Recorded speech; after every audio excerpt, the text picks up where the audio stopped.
Kaixo, gaur bereziki dibulgatzaile gatoz. Alde batetik dibulgazioa saritzen duten Kafeluiar sariak banatu dira eta haien berri emango dizuegu. Eta bestetik aspaldiko lagun eta dibulgatzaile handi batekin egongo gara. Juan Ignacio Pérez Iglesias biologoak kargu berria hartu du. Zientzia, unibertsitateak eta berrikuntza sailburua izango da datozen 4 urteetan. Eta zer plan dauzkan galdetuko diogu. Ongi etorri Teknopolisera.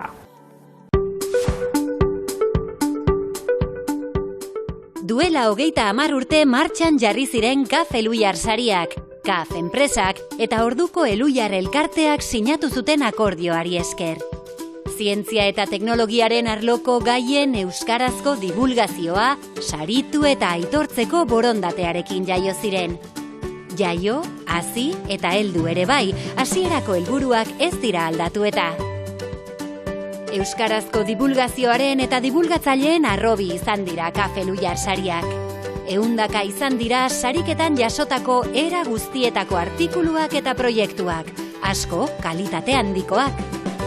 Aitzakia ederra ere badira sari hauek, zientziaren eta teknologiaren euskarazko divulgazioan ari garenok, gutxienez urtean behin aurrez aurre elkarrikusi eta gozatzeko. 30 urte beteta, dagoeneko biraka ari da 31. edizioaren gurpila.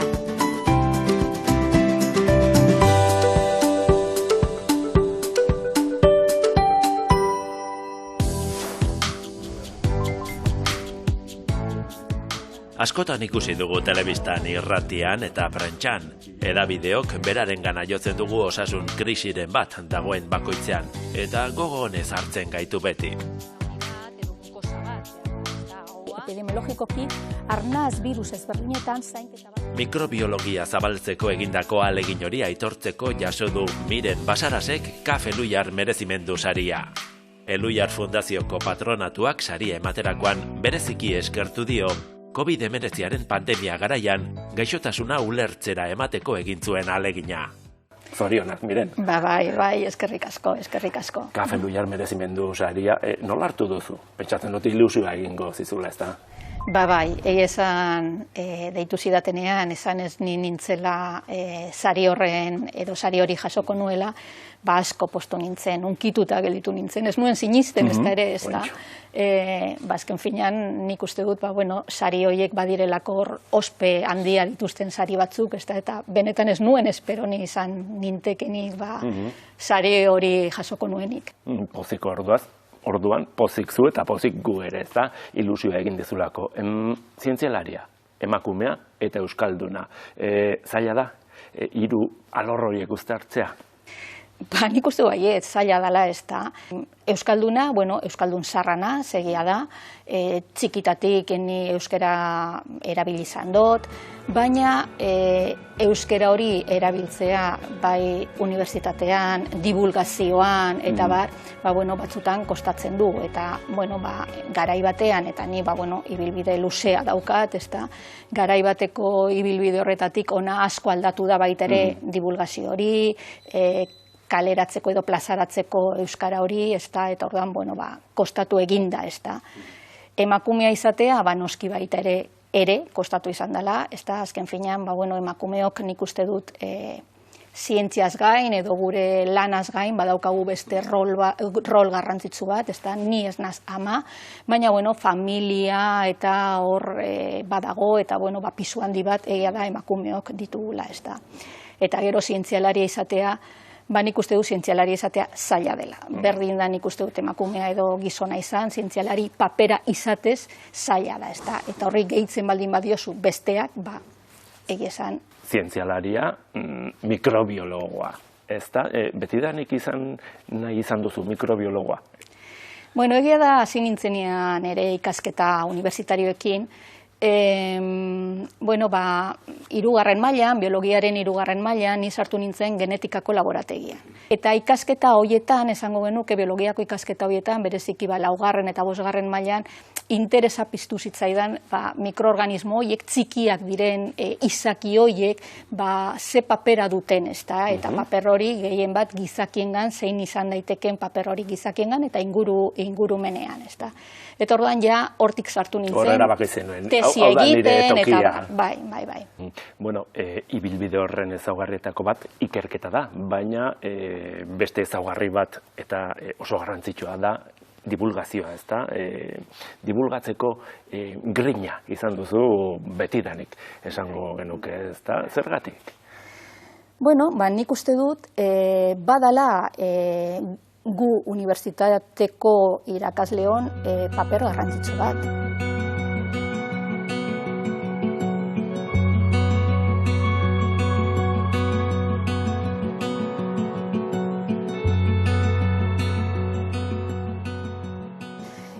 Azken finean, gaude unibertsitate publiko batean, eta gure leloa hori da, eman eta zabaltzazu. Hau da, dakiguna zabaldu, plazaratu egin behar dugu.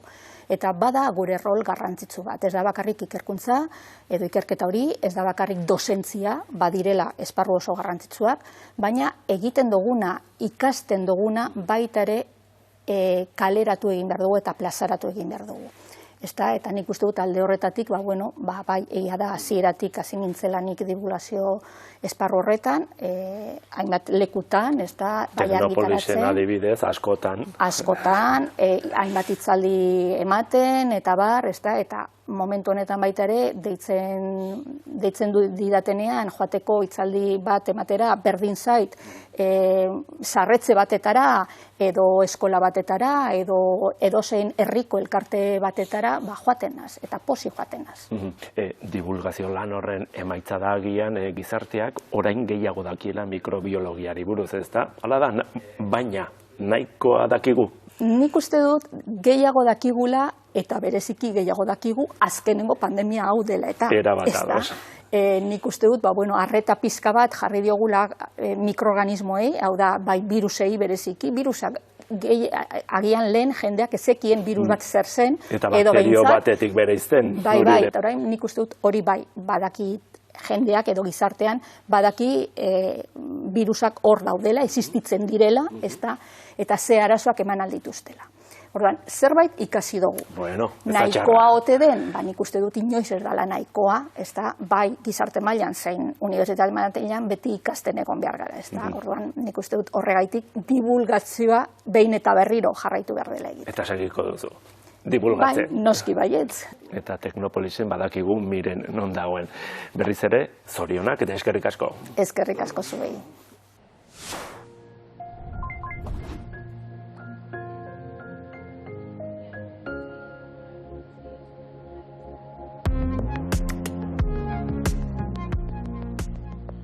Interesa zen, batez ere, hori sortzaile bezala, nola erabilitzakedan edo zein tresna izan daiteke egokia sortzaile batentzat adimen artifizialaren testuinguruan. Zituen bi fase edo bi prozesu. Alde batik zegoen nola baiteko olerki bat sortzea, eta gero olerki hori bihurtzea irudi.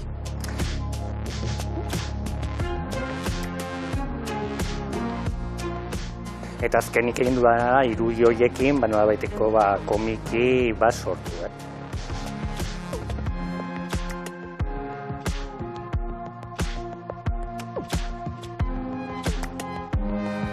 Nahi nuelako aztertu idazketa aldetik zein laguntza eskaini dezaketen, baina baita ere irudi aldetik zer egin dezaketen. Egia esan, nire olerkiaren helburua izan zen mito balantzea, gertatu zaidana izan da, desmitologizatu egin dudala adimen artifizialak.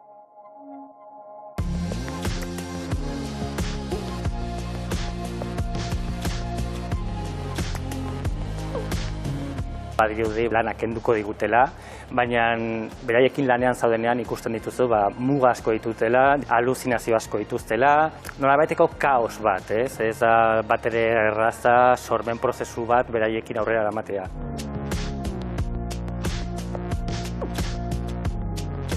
Badago elkarlanerako gune bat, laguntzaile gisa erabiltzea. Ni ustez kontakizuna eta sormena gizakiari dagokio eta horrela izaten jarraituko dula uste du. Giza sormena datorrela batez ere barruan daramagun kaos horretatik, barruan ditugun emozio, sentsazio, kontraesanetik datorren zerbait dela sormena. Eta adimen artifizialek hori ezin dute egin matematika hutsa direlako.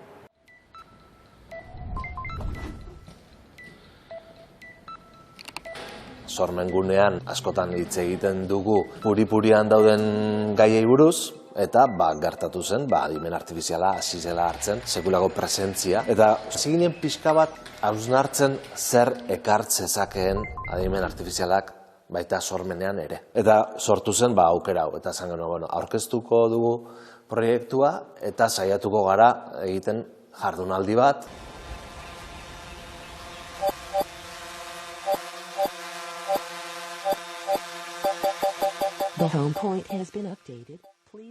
Egin genuen egun osoko jardunaldi bat. Garai hauetan, aipatu den moduan, teknologiak aurrerakuntza handiak emon dauz.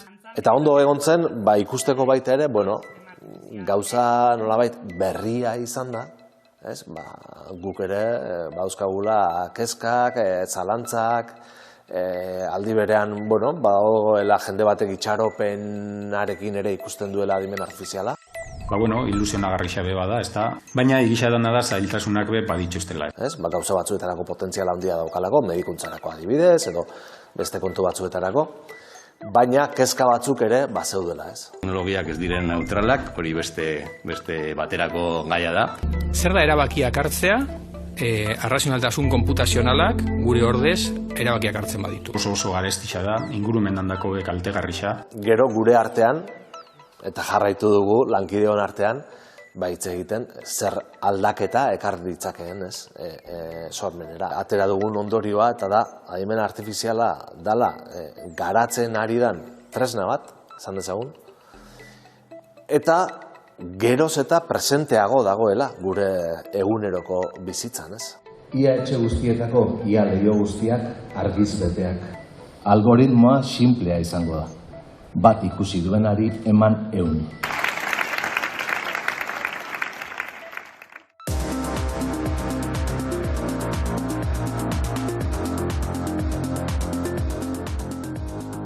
Zientziak dioen guztia egia da?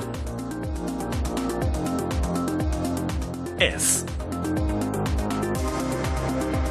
Atzo behar bada egia zen, baina gaur ez, eta bihar batek daki.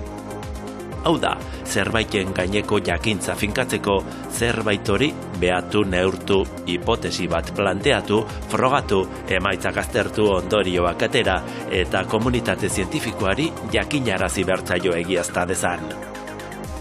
Bide guztia zintzotasunez egin bada, egi bihurtzen da. Eta ez bada horrela egin. Iruzurtiak leku guztietan daude, eta zientzia aldizkari errespetatuenei ere ziria sartu izan diete, gizakia beti gizaki.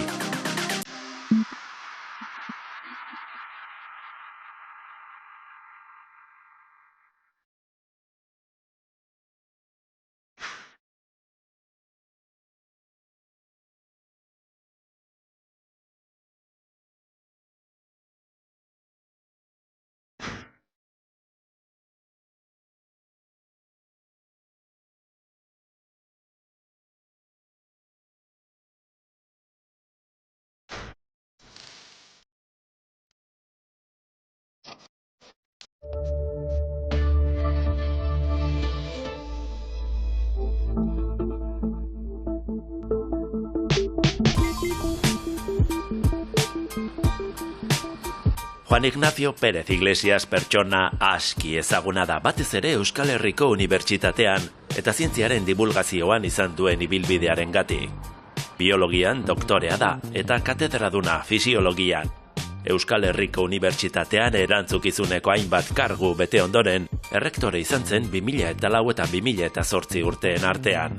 Jakiundeko kide ere bada, eta orain arte kultura zientifikoaren katedraren koordinazio nagusia eraman du. Aurtengo ekainetik, Eusko Jaurlaritza Berriko Zientzia Unibertsitateak eta Berrikuntza sailburua da. Horretaz guztiaz hitz egiteko, harrera egin digu Gasteizen Unibertsitateko liburutegian. Sailburu jauna, ongi etorri Teknopolisera, ohitu altzara kargu berrira. Eskerrik asko, ongi etorriagatik. Bai, nik uste dut baietz, inmersio bat alako. Orduan, ohitu inaiz. Eusko Jaurlaritzaren egituran sail berria da, zuk zuzenduko duzun hau, izena du Zientzia Unibertsitateak eta Berrikuntza saila, ezta? Eta lehenengo aldia da, 3 alor horiek elkarrekin datozela, ezta? Sail berean. Bai eta igual hori baino esanguratsuagoa da, beste eremu handi batetik banatu. Osea, lehen hezkuntzarekin zegoen, ez? Orduan, hor ikuspegia desberdina da, alde batetik fokoa jartzen da, goi mailako ezagutzan azken batean, goi mailako ezagutzaren sorrera, transmisioa eta bar, eta ero horren ondorioz datorren edo etorri beharko litzateken berrikuntzan. Alegia badagoela intentzio bat, ez da? Bai, hori da, azkenean hori da. Printzipioz horrek esan nahi du, ezkenukela egin beharko orain arte egin dena eta batez ere egin den modua ere desberdina izan behar dela, ez? Osea, gauzak apur bat desberdin egin behar ditu. Beraz, bazatoz aldaketarako asmo batekin, esan daiteke, ez da? Bai, hala ere, aldaketarako asmoarekin, baina orain arte egindakoa ere baloratuz. Hemen batez ere zientzia politikak jarraikortasun argia eduki du denbora zehar. Horrek eman dio fidagarritasuna, jendeak gutxi gora bera badaki zer espero dezaken, zer itxaron dezaken gobernutik, esparru honi dagokionez, baina horrek ez du esan nahi denborarekin aldaketarik egin estenik, hartatzen dena aldaketak beti izan direla gradualak, oinarriak nahiko komunak izan direla etxenik eren garaitik. Orain nik esango nuke sistema nahiko heldua dela jauzi kualitatibo bat emateko. Eta jauzi hori eman alizateko oso importantea zen zientzia, hau da, ikerketa azken batean, unibertsitatea eta berrikuntza batera jartzen. Biltzea, ez da, zientzialari batentzat, zu bezalako zientzialari batentzat toki egokia izango da, adibidez, ideiak, proiektuak, ametsak gauzatzeko, ez da? Orain, esaten ari zaren bezala, zintzuk dira datozen 4 urteetarako sail honek izango dituen erronkak? Arloka aztertzen baldin badugu, esango nuke zientziaren, ikerketaren arloan, eta honek zer ikusia dauka gero berrikuntzaz esango dudanarekin, badira eremu batzuk, nire ustez, arreta berezia merezi dutenak, horretarako goi mailako ikertzaileak dauzkagulako, ez? Unibertsitateari dagokionez, alde batetik nik uste dut unibertsitatea eta batez ere unibertsitate publikoaz, baina pribatuak ere bai, pribatuak, publikoak ez direnak, badaukate barneratuta ikerketaren kultura, ezagutza sortzearen kultura gaur egun hori da, esango nuke gainditua hauen ikasgai bat, baina unibertsitate publikoaren kasuan emaitzek diotena da alde batetik badela batazbesteko maila nahiko ona, baina horrez gain badaudela talde batzuk bereziki onak direna. Eta horrekin lotuta, iruditzen zaigu, kanpotik etorritako ikertzaile asko batetik. Eta bestetik, jada unibertsitatean ditugun irakasle ikertzaile nahikoarekin beste jauzi bat eman daiteke irakaskuntzaren alorrean, goi mailako irakaskuntzaren alorrean, eta hoien bitartez uste dut lor dezakegula identifikagarria izango den kalitatezko ezagutza aurreratuko, abanguardian egongo den ezagutza aurreratuko zentro bat. Eta berrikuntzari dagokionez, berrikuntza ez da bakarrik gure sailaren eremua edo erantzunkizuna. Industria sailan adibidez mantentzen da enpresetan egiten den berrikuntza, eta horrekin zuzenki lotuta dauden zentro teknologikoak esate baterako, ez? Gure sailari dagokiona da alde batetik berrikuntzaren politika, gobernuaren politikei nolabaiteko koherentzia ematea ardatz nagusi batzuen arabera, eta arlo horiei eman garrantzi berezia. Aipatu duzun berrikuntza hori zer egongo da gertuago, laborategitik ala enpresa mondotik? Begira, nik uste dut denok gaudela ados, murgilduta gaudela 3 trantzizio handitan. Gaude batetik trantzizio energetiko klimatiko baten barruan sartuta, trantzizio digitalean sartuta eta trantzizio sozialean. Trantzizio sozial honetan adibidez oso garrantzia handia du erronka demografikoa ditzen dena. Orduan, 3 trantzizio hoiei erreparatzen baldin badiezu konturatzen zara hor daukazula paradigma bateragarri bat, berrikuntzari dagokionez. Zertan egin behar ditugu gauza berriak, 3 alor horietan egin behar ditugu. Eta Euskarak zer leku izango du?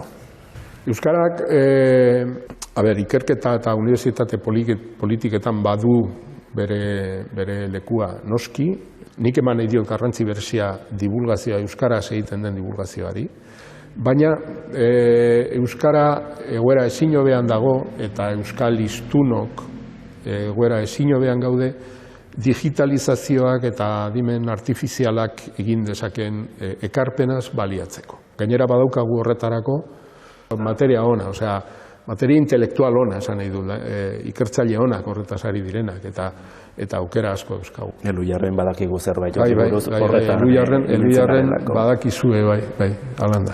Bueno, zure aurpegia jende askori ezaguna egingo zaio, ez da ez sailburu berria zarrelako bizik eta... Zorionez ez hainbesteri.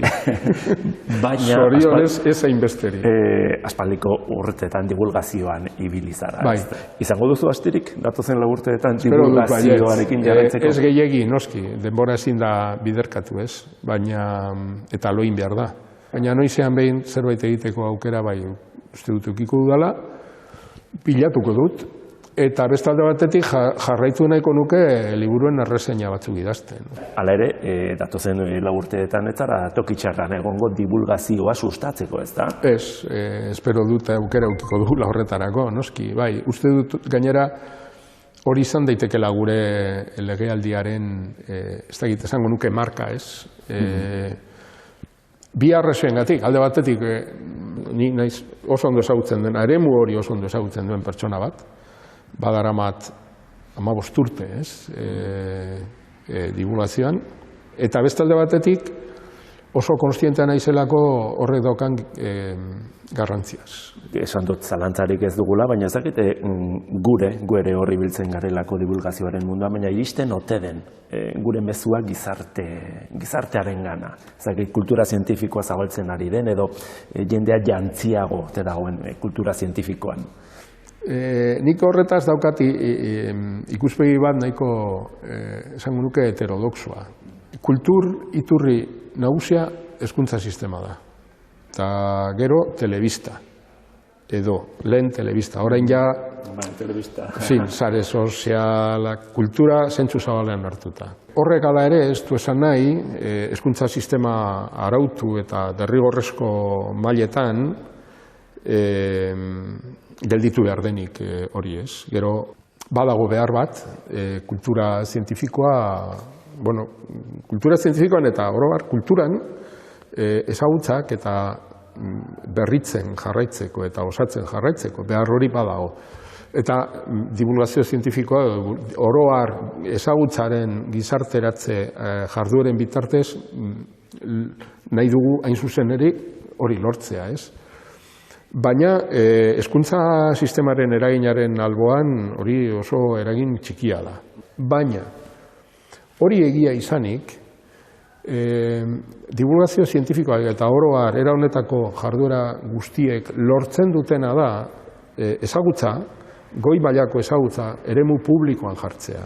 Eremu publikoan jartzen direnean ikusgarritasuna ematen zaio, eta ikusgarritasuna ematen zaionean errazagoa da jendeak maitatzea eta baloratzea. Eta hori horrela errazagoa da agintean daudenek kontuan hartzea eta zientzia edo oro har ezagutza aurreratua sustatzea. Kate hori oso importantea da eta askotan ez dugu kontuan edukitzen. Mezu horrekin geldituko gara, elkarrizketa bukatzeko, eskerrik asko, sailburu jauna, eta zorte hon. Eskerra zuei. 2024 urteko Kafe Luiar sorkuntza beka Femies kolektibak irabazi du. Artearen, feminismoaren eta teknologiaren arteko mugak eta erronkak aztertzen ditugu. 3 sortzaile arabar hauek artea gizarte eraldatzeko tresna bezala erabiltzen dute. Pentsamendua eraldatzeko eta provokazio bat egiteko jendeari esateko gauzak aldatu behar dugula. 2023an adimen artifizialarekin irudiak sortzen hasi ziren. 500 irudi sortu zituzten. Eta ohartu ziren emaitzek gizartean dauden alborapenak islatzen dituztela. Adimen artifizialak errepikatzen du ikusten duena. Horregatik gure gizartea matxista bada, adimen artifiziala matxista izango da. Eta irudiekin gauza bera gertatzen da, estereotipoz beteta daude. Genero alborapenak, arras alborapenak, testuinguru alborapenak, eta konkretuki bebai hizkuntza alborapenak. Adimen artifizialaren bidez sortutako irudietan dauden alborapenak ikusteko gai izan dadin, gizartea heztea komeni dela uste dute. Irudiak 2 ikuspuntu dituzte. Alde batetik, agerian dagoena eta denok ulertzen duguna, baina beste aldetik azpiko mezu batzuk daude, gure inkontzientea barneratzen ditu eta gure gizartea moldeatzen dute. Kafe Luiar sorkuntza bekari esker, irudiak sortzeko behar diren alborapenik gabeko testu deskribatzaileak egiteko tresnak garatuko dituzte. Eta Femias kolektibaren webgunean jarriko dituzte denon eskura. Helburua da, alborapenik gabeko irudiak sortzeko aukera zabaltzea. No podemos educar. Ezin ditugu adimen artifizialak ezi. Horlako tresnak erabiltzen dituztenak eziko ditugu. Este tipo de herramientas.